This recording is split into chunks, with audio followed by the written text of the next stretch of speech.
I got a pretty good size spot tail minnow on a drop shot. I'm about to get under this brush.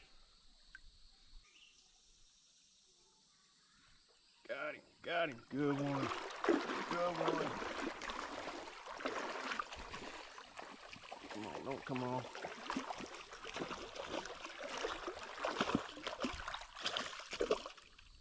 Come on.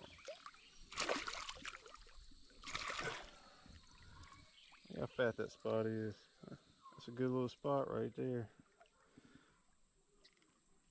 That's fishing them little creek bend.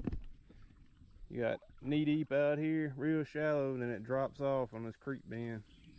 And it's probably 3 or 4 foot deep on this edge. And this bass was right under that stuff over there. Good little spotted bass for the creek.